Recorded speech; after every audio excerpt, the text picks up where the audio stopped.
Hello everyone. बेटा हमने last class में चैप्टर शुरू किया था कैश फ्लो स्टेटमेंट, उसी को कंटिन्यू करते हैं। उसकी हमने कुछ चीज़ें सीख ली थी और आगे आज फर्दर सिखाता हूँ आपको। ध्यान से समझेंगे बेटा। पहले आपको थोड़ा सा मैं एक बार रिवाइज करा देता हूँ।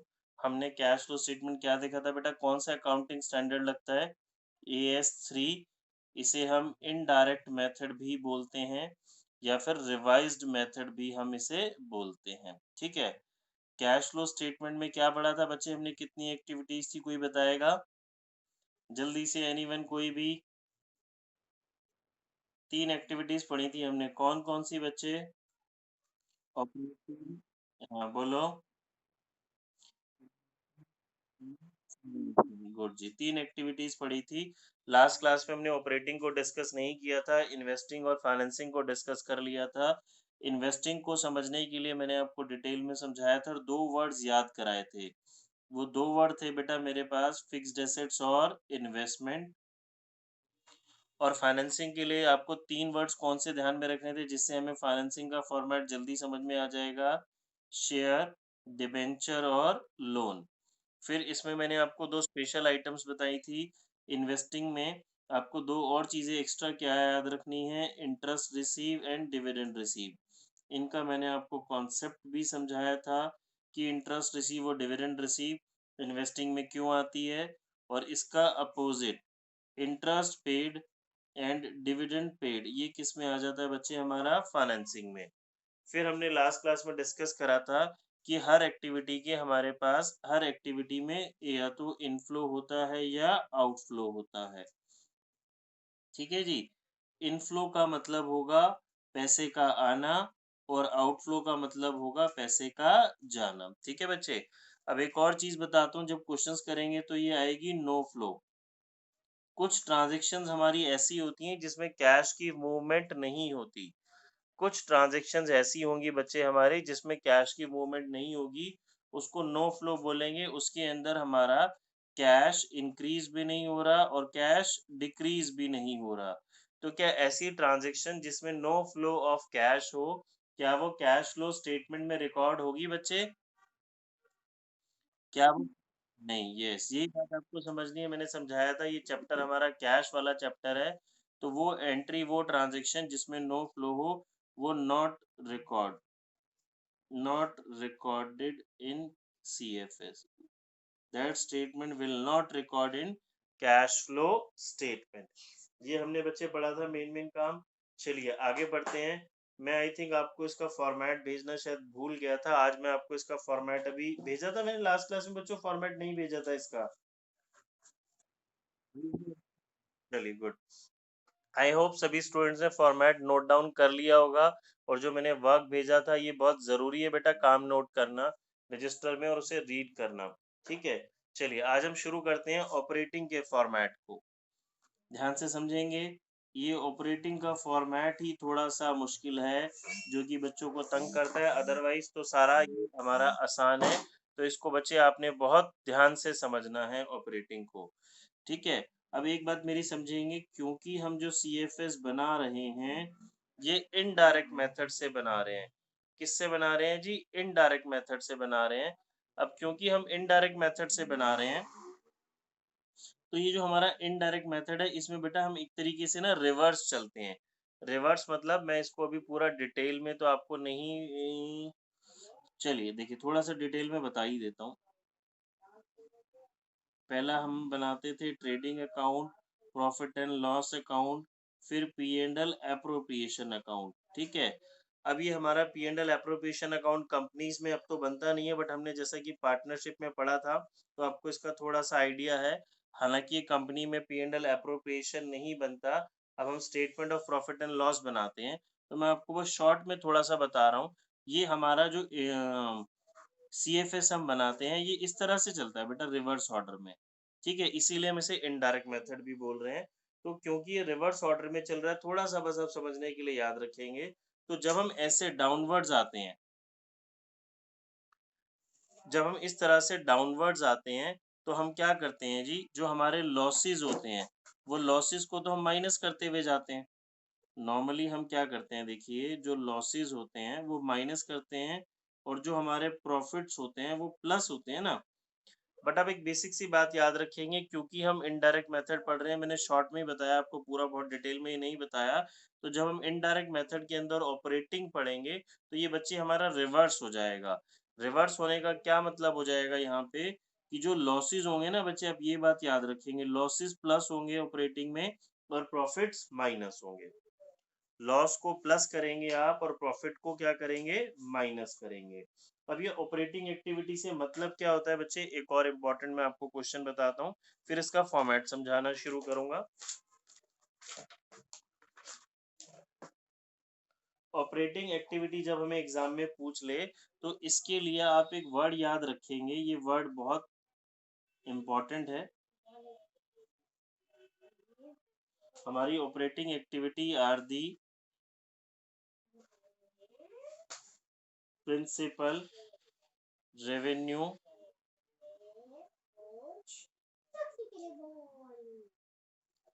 Producing activities of the business. ये वर्ड याद रखेंगे बेटा, ये बहुत इंपॉर्टेंट वर्ड है, ये आपके बड़े सारे 1 मार्कर्स क्वेश्चंस को में भी यही हमें वर्ड लिखना पड़ेगा। कब कैसे, ये हम धीरे धीरे जब चैप्टर पढ़ेंगे तो आपको पता चल जाएगा। Operating activities are the principal revenue producing activity, ये वर्ड बहुत इंपॉर्टेंट है। ऑपरेटिंग एक्टिविटीज वो एक्टिविटीज होती हैं जो हमारे बिजनेस की main principal revenue generating activities होती हैं, उन्हें ऑपरेटिंग एक्टिविटीज बोला जाता है। मैं जैसे कि आपको समझाता हूँ, मैं टीचिंग प्रोफेशन में हूँ बेटा, मैं ट्यूशंस आपको प्रोवाइड करा रहा हूँ। यहाँ से जो मुझे ट्यूशन फीस मिलती है, ठीक है, ध्यान से समझेंगे, जो मुझे ट्यूशन फीस मिलती है, ये मेरी ऑपरेटिंग इनकम है, इन्वेस्टिंग है या फाइनेंसिंग एक्टिविटी के अंदर आना चाहिए, ये कोई बताएगा? ऑपरेटिंग के अंदर, ठीक है। अब मैं टीचर ही हूँ, मैं ट्यूशंस ही पढ़ा रहा हूँ और मैंने अपने कुछ सरप्लस फंड से एक प्रॉपर्टी खरीदी और उसको मैंने रेंट पे दे दिया जी, उसको मैंने लेट आउट कर दिया रेंट पे। अब मुझे रेंट रिसीव हो रहा है। ये रेंट रिसीव मेरी, ध्यान से सोच के बताएंगे बेटा, ये रेंट रिसीव मेरी सिमरन चावला बताएगी, ये रेंट रिसीव मेरी बच्चे ऑपरेटिंग इनकम है, ऑपरेटिंग एक्टिविटी में आना चाहिए या इन्वेस्टिंग एक्टिविटी में आना चाहिए? सिमरन? इन्वेस्टिंग, वेरी गुड जी, ये इन्वेस्टिंग में आएगा, क्योंकि मेरी ये जो रेंट रिसीव है ये मेरी प्रिंसिपल रेवेन्यू प्रोड्यूसिंग एक्टिविटी नहीं है। मेरी, मेरे हिसाब से मेरी प्रिंसिपल रेवेन्यू प्रोड्यूसिंग एक्टिविटी क्या हो गई बच्चे, ये ट्यूशन फीस। ठीक है, नाउ क्वेश्चन चेंज करते हैं। Now I am property dealer, मैं रियल स्टेट प्रॉपर्टी डीलर हूं, ठीक है। Now I receive rent. अब कोई बच्चा बताएगा ये मेरी अब रेंट रिसीव कौन सी इनकम में आएगा? यस, अब ये ऑपरेटिंग में आ जाएगा। बच्चों बात समझ में आ गई, ये वर्ड इंपॉर्टेंट है। जब हम इस चैप्टर के 1 मार्कर्स करेंगे या आगे कुछ इनडायरेक्ट चीजें आपको मिलेंगी एडजस्टमेंट्स में, तो आपको बात समझ में आएगी ये ऑपरेटिंग के लिए हमने ये इतना वर्ड इंपॉर्टेंट क्यों है। ठीक है, ऑपरेटिंग का कॉन्सेप्ट समझ में आ गया बच्चे। अब इसके फॉर्मेट को समझते हैं। हमने फॉर्मेट के लिए बच्चों एक छोटी सी चीज समझी कि जो लॉसेस हैं आपको वो प्लस करने हैं, जो प्रॉफिट्स हैं वो आपको माइनस करने हैं। ठीक है, अब मैं आपको फॉर्मेट दिखा रहा हूँ, या अपनी अपनी आप नोटबुक्स में जहाँ आपने लिखा होगा वो लिख लिया तो बहुत बेटर है बेटा, वो उसे खोल लेंगे आप। देखिए, मैं आपको ऑपरेटिंग का फॉर्मेट समझा रहा हूँ। बच्चे इस चैप्टर में, एज मैंने लास्ट क्लास में भी आपको बोला था, फॉर्मेट का ही खेल है। 8 मार्क्स पूरे के पूरे फॉर्मेट के ऊपर बेस है। आप ये फॉर्मेट लर्न कर लेंगे और समझ लेंगे तो आपके 8 मार्क्स कहीं नहीं जाने वाले। बहुत आसान चैप्टर है। देखिए, सबसे पहले हमने बच्चे ऊपर हेडिंग दी अपना cash flow from operating activities, फिर हमने एक वर्ड लिखा नेट प्रॉफिट बिफोर टैक्स। ये कैसे आता है ये हम पढ़ेंगे, ठीक है जी, ये कैसे आता है इसके बारे में हम देखेंगे। एनपीबीटी क्या होता है, कैसे आता है, ये आप अगर अभी अभी हमने रेशियो चैप्टर पढ़ा है ना, वहां से इसको लिंक करेंगे, ध्यान से समझेंगे तो आपको एनपीबीटी याद आ जाएगा। एन की जगह प्रॉफिट भी लगा सकते हैं, प्रॉफिट बिफोर टैक्स। फिर हमें ऐड करना होता है बच्चे non cash and non operating expenses. ये लाइन इंपॉर्टेंट है, इसको ध्यान से समझेंगे। Non cash and non operating expenses, हमें वो एक्सपेंसेस यहाँ प्लस करने हैं जो कि नॉन कैश है या नॉन ऑपरेटिंग है। हमने रेशियो चैप्टर भी पढ़ लिया बेटा, तो हमें नॉन ऑपरेटिंग एक्सपेंसेस भी समझ में आता है। नॉन ऑपरेटिंग एक्सपेंसेस याद करो कौन से थे। नॉन ऑपरेटिंग एक्सपेंसेस कौन से थे बच्चे, जो डायरेक्टली बिजनेस से रिलेटेड नहीं थे। Like loss by fire. ठीक है, लाइक लॉस बाय फायर हमारा नॉन ऑपरेटिंग एक्सपेंस था ना। लॉस है, खर्चा है, पी एंड एल में लिखते हैं हम, बट वो डायरेक्टली बिजनेस से रिलेटेड नहीं है। और हमें क्या प्लस करने हैं, non cash expenses. Non cash यानी कि वो एक्सपेंसेस जो कि कैश में नहीं होते। कोई एग्जांपल देगा बेटा नॉन कैश एक्सपेंसेस का? बहुत पॉपुलर एग्जांपल है, हम बार बार पढ़ते हैं। Depreciation, very good. Depreciation non cash expense है, ये हम 11th क्लास से पढ़ते आते हैं। ठीक है, तो देखिए हमने हेडिंग देनी है जी non cash and non operating expenses. तो हमने सारे एक्सपेंसेस प्लस करने हैं। Depreciation, interest paid, loss on sale of fixed assets, intangible assets written off, like goodwill, patent, trademark अगर रिटर्न ऑफ कम हो रहे हैं तो ये सारी चीजें बच्चों प्लस होंगी। Fictitious assets written of, preliminary expense, share issue expenses, underwriting commission, discount on issue of shares and debenture, premium on redemption of shares and debenture. ये प्रीमियम बच्चे ऑन रिडम्पशन क्या होता है ये बताऊंगा जब आगे डिटेल में आएगा, जब हम क्वेश्चन धीरे धीरे प्रैक्टिकल शुरू कर लेंगे, तो यहाँ जब कभी ये वर्ड आएगा तो आपको मैं डिटेल में समझाऊंगा।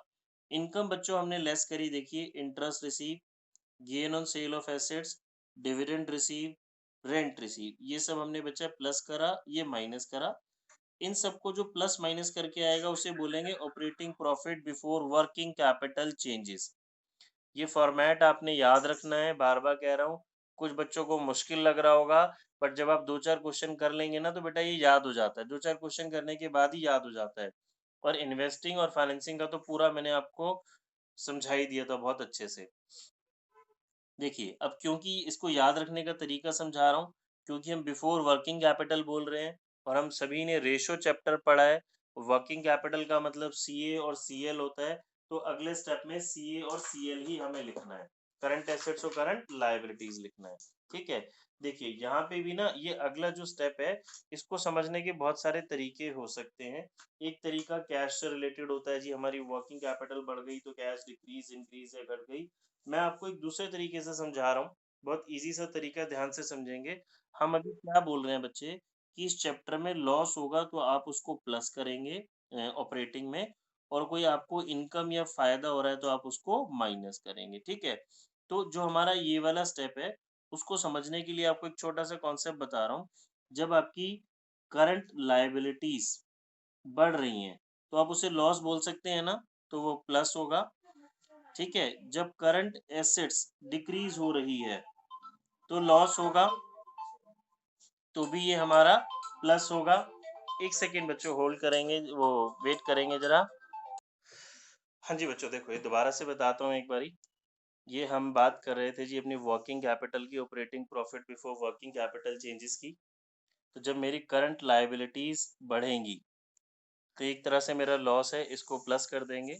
करंट एसेट्स घटेगी तो एक तरह से आप लॉस है प्लस कर देंगे, इसका अपोजिट माइनस हो जाएगा। माइक ऑफ है, एक सेकेंड।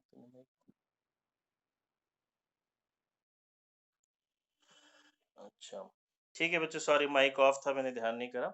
दोबारा बता रहा हूँ एक बारी। जो थैंक यू। जो बच्चे लॉसेज है हम उसको प्लस करेंगे। लॉस कब होगा, जब मेरी करंट लायबिलिटी बढ़ेगी तो प्लस, जब करंट एसेट्स घट जाएगी तो भी मेरे को एक तरह से लॉस है तो हम उसको प्लस कर देंगे। जब फायदा हो रहा है यानी कि जब करंट लायबिलिटी मेरी डिक्रीज हो रही है तो आप इसको माइनस करेंगे, बिकॉज एक तरीके से आपको फायदा इनकम है। और करंट एसेट्स इंक्रीज होगी तो भी आप इसको क्या करेंगे, माइनस। इस बात को समझने के और भी बेटा कई सारे तरीके हैं, बट ऐसे हम याद रख लेते हैं इसको, मैं ऐसे ही बता देता हूँ। देखिए हमने ऐड करना है, अभी क्या समझा था, increase in current liability. Liability बढ़ गई तो लॉस, लॉस तो प्लस, फटाफट से ऐसे याद रख लेते हैं। करंट एसेट्स घट गई तो लॉस, लॉस तो प्लस। फिर decrease in current liability, liability कम हुई फायदा माइनस, एसेट्स बढ़ गई फायदा हुआ माइनस।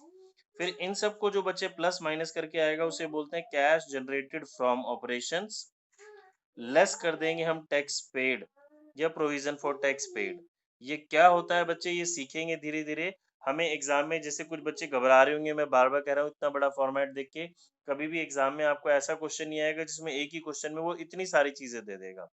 और जो जो नए नए वर्ड्स हैं, ये जैसे जैसे हम क्वेश्चंस करेंगे वो सारे वर्ड्स आएंगे, वो मैं सारे वर्ड्स आपको सिखाऊंगा। ठीक है। अब इन सबको बेटा, और ये टैक्स रिफंड है, ये क्या होता है हम टैक्स की बात बाद में करेंगे जब टैक्स की एडजस्टमेंट आएगी। अब इसको मैंने बच्चे सब कुछ प्लस माइनस किया। अगेन वही बात, अगर मेरा आंसर पॉजिटिव आया तो मैं बोलूंगा cash flow from operating activities, negative आया तो मैं बोलूंगा cash used in operating activities. ठीक है बच्चे। अभी मेरा ऑपरेटिंग का फॉर्मेट पूरा आ गया। ऑपरेटिंग के बाद हमने इन्वेस्टिंग बनाएंगे, देन हमने फाइनेंसिंग बनाएंगे जैसा कि हमने लास्ट क्लास में समझा था। ऑपरेटिंग के आंसर को ए मार्क करेंगे, इन्वेस्टिंग के आंसर को बी मार्क करेंगे, फाइनेंसिंग के आंसर को सी मार्क करेंगे, और एंड में ए प्लस बी प्लस सी, तीनों को बेटा हम प्लस कर देंगे। ये मेरा अगर आंसर पॉजिटिव आएगा, मैं भी क्वेश्चंस आपको करके दिखाऊंगा ये सारे। अगर मेरा आंसर पॉजिटिव आएगा तो उसको बोलेंगे net increase in cash and cash equivalents. Negative आएगा तो उसको बोलेंगे नेट डिक्रीज इन कैश और कैश इक्विवेलेंट्स। बच्चे एक ही चीज आएगी, या तो पॉजिटिव आएगा या नेगेटिव आएगा। उसमें opening balance of cash and cash equivalents plus कर देंगे, तो मेरा answer closing balance of cash और कैश इक्विवेलेंट्स आ जाएगा। ये मुझे क्वेश्चन में गिवन होता है और मेरा कैश फ्लो स्टेटमेंट मैच कर जाएगा। ठीक है, बात समझ में आई। चलिए आगे बता रहा हूँ। अभी क्वेश्चंस करेंगे ना बेटा, आपको कर करके और बहुत अच्छे से समझ में आएगा। देखिए, अभी हमने एक वर्ड पढ़ा था NPBT, net profit before tax. अब ये कैसे आएगा बच्चे, हमें ना क्वेश्चन के अंदर प्रॉफिट गिवन होगा, प्रॉफिट यानी कि सरप्लस, क्योंकि हम कंपनी की बात कर रहे हैं तो हमें statement of profit and loss given होगा। देखिए जैसे मैं आपको बताता हूँ, मुझे गिवन है जी क्वेश्चन नंबर 2019 एंड 20 का। सरप्लस गिवन है बच्चे 1,00,000 रुपीज और 1,50,000। तो बच्चे सरप्लस में कितना इंक्रीज हुआ, कितना हमने पैसा अर्न करा। पिछले साल प्रॉफिट था 1,00,000 रुपीज प्रॉफिट का बैलेंस। अभी जो प्रॉफिट मेरा नजर आ रहा है वो 150 का नजर आ रहा है। ठीक है, तो हमारा सरप्लस कितना हो गया, 50,000। अब एनपीबीटी के लिए आपको याद रखना है, एनपीबीटी कैलकुलेट करते टाइम सरप्लस में बच्चे हमारे पास इसमें चार चीजें होती हैं। एनपीबीटी कैसे कैलकुलेट होगा, चार चीजें होती हैं बच्चे इसमें। एक तो सरप्लस, सरप्लस यानी कि हमारा profit, plus provision for tax made, plus proposed dividend of previous year, proposed dividend of previous year, plus transfer to reserve like general reserve and interim dividend paid।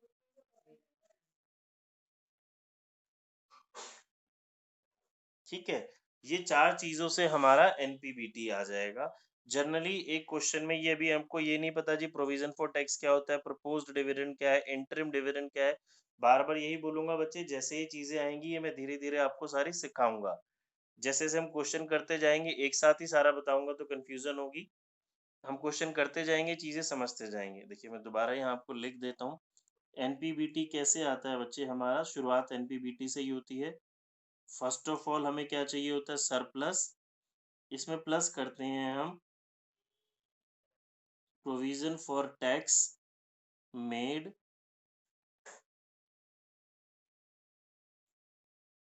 Interim dividend paid, plus proposed dividend of previous year and transfer to general reserve। ये चार चीजों से बच्चे मेरे पास क्या आ जाएगा, NPBT. इससे मेरी शुरुआत होगी। ठीक है जी। फिर हमने एक वर्ड यूज किया था बच्चों एंड में, कैश एंड कैश इक्विवेलेंट्स। अभी कैश और कैश इक्विवेलेंट्स क्या होता है जरा ध्यान से समझेंगे। वो चीजें जो कैश हैं या बिल्कुल कैश के इक्वल हैं, इसके बारे में भी हम पढ़ेंगे। मैं आपको बताऊंगा, 1 मार्कर का क्वेश्चन आता है, examples of cash and cash equivalents, या कौन सी चीजें कैश एंड कैश इक्विवेलेंट्स की कैटेगरी में आती हैं, इसकी डेफिनेशन। तो अभी हम इसके एग्जांपल्स की बात कर रहे हैं। इसके एग्जांपल में बच्चे मेरे पास आएगा cash in hand, cash at bank, marketable securities,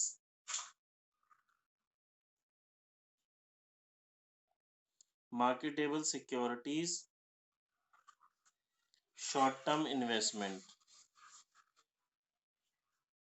short term investment. बच्चे 4 हमारे पास एग्जांपल हो गए पॉपुलरली जो इसके यूज होते हैं यहाँ पे। ठीक है, सभी को बात समझ में आई बेटा? हमने बात की सीएफएस की, 3 एक्टिविटी, ऑपरेटिंग, इन्वेस्टिंग, फाइनेंसिंग। अभी हम पहले 1-2 दिन सिर्फ और सिर्फ ऑपरेटिंग पे फोकस करेंगे, ऑपरेटिंग के क्वेश्चंस करेंगे, मैं आपको वो करके दिखाऊंगा। बेटा बुक खोलेंगे, ओल्ड या न्यू बुक जो भी आपके पास है, सभी में ये आपको क्वेश्चन मिल जाएगा। Question number 12, page number 5.91। Question number 12 निकालेंगे, पेज नंबर 5.91।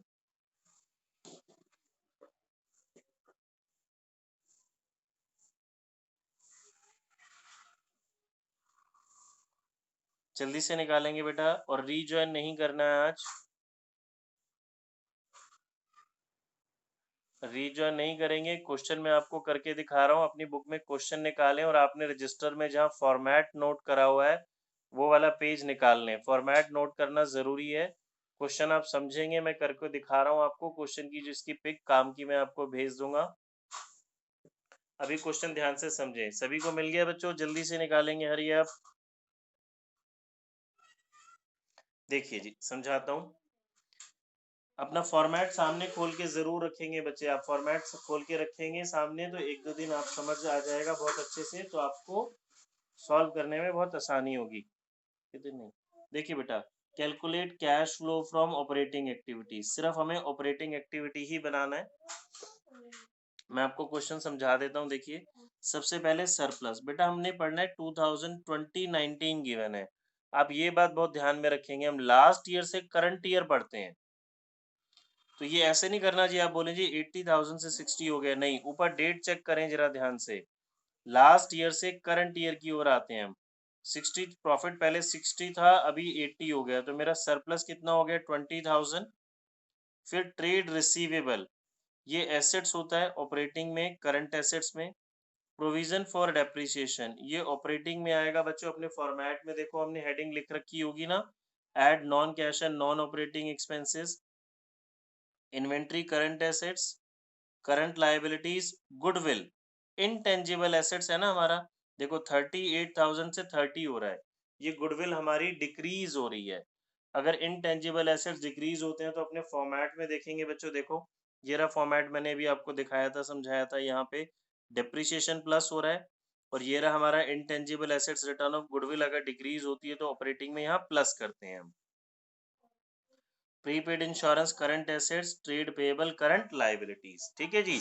अब देखिए, इसमें सिर्फ हमें ऑपरेटिंग बनाना है, बट सारी चीजें गिवन नहीं है। जैसा कि मैंने बताया था, जरूरी नहीं है एक क्वेश्चन में आपको सारी चीजें गिवन होंगी। ठीक है, चलिए करते हैं इसको।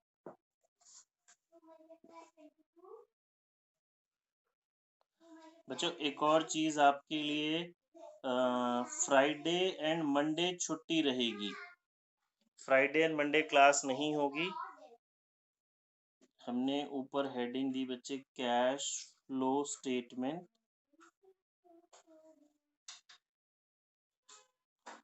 आप समझेंगे बेटा, ध्यान से अपना फॉर्मेट खोल के रखें सामने, बार बार कह रहा हूँ, कॉन्सेप्ट समझें एक बारी अच्छे से।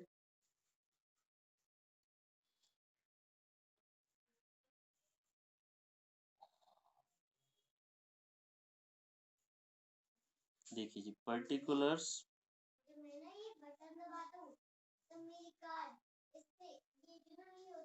अमाउंट।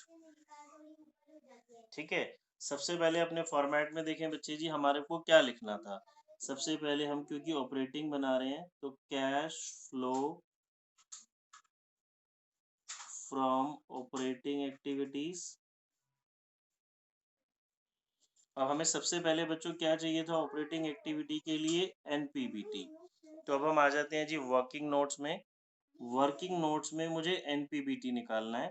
एनपीबीटी के लिए बच्चे अभी हमने सीखा 4 चीजें थी। शुरुआत करते हैं हम सरप्लस से। अच्छा, यहाँ लिख लेंगे हम क्या कैलकुलेट कर रहे हैं जी, एनपीबीटी। इसमें 4 चीजें प्लस की थी बच्चों, अभी देखो हमने सीखा था। वो 4 चीजें कौन सी थी, ये देखिए। Provision for tax made, proposed dividend, interim dividend and general reserve. मेरे क्वेश्चन में इन चारों में से कुछ भी नहीं है, तो ये जो सरप्लस है बच्चे, यही मेरा क्या हो गया, एनपीबीटी। ठीक है, यहाँ मैंने लिख दिया जी मेरा एनपीबीटी है 20,000। देन मैंने heading the add non cash and non operating expenses. Non cash and non operating expenses, non cash and non operating. इसके अंदर बच्चे देखो, अभी हमने क्वेश्चन में देखा क्या था हमारे पास, डेप्रिसिएशन 30,000 से 40,000 हो रहा था, 10,000। देन गुडविल रिटर्न ऑफ थी जी हमारी 8,000। ठीक है बच्चों, ये 18 आ गया। अब फॉर्मेट में देखेंगे, फिर लेस था, लेस में कोई हमारे पास इनकम यहाँ पे नहीं है। इनको जो प्लस माइनस करके आया, प्लस करके 38,000। फॉर्मेट में देखो बच्चों क्या नाम दिया था हमने इसको, फॉर्मेट देखो बच्चों इसको क्या नाम दिया था हमने, operating profit before working capital changes.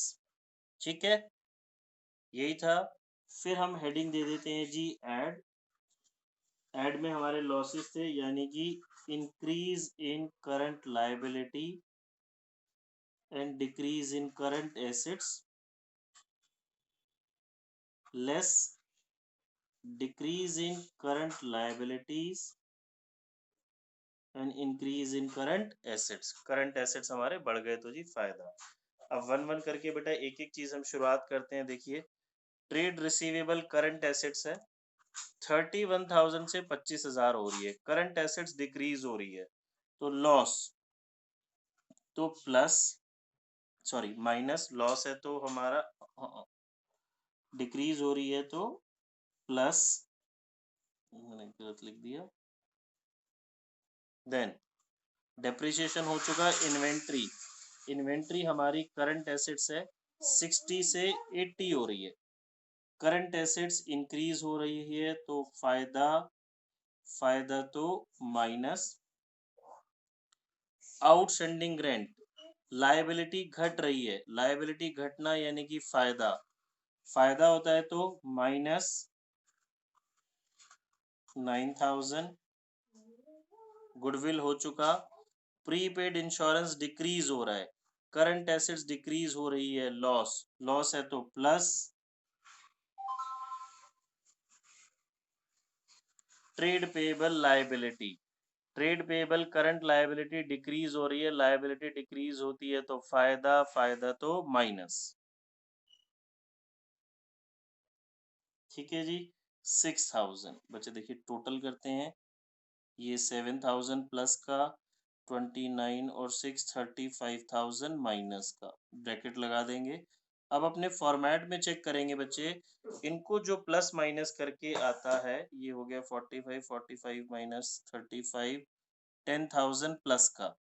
अब फॉर्मेट में जब आप देखेंगे, इसको जो प्लस करके आता है उसे बोलते हैं हम कैश जनरेटेड फ्रॉम ऑपरेशंस, उसमें से टैक्स लेस करते हैं तो हमारा क्या ऑपरेटिंग का आंसर आता है। बट क्योंकि मेरे पास क्वेश्चन में टैक्स नहीं है, तो यही मेरा ऑपरेटिंग का आंसर आ जाएगा, और ये पॉजिटिव है तो cash flow from operating activity, ये मेरा बच्चे आंसर आ जाएगा ऑपरेटिंग का। देखो किसी को कोई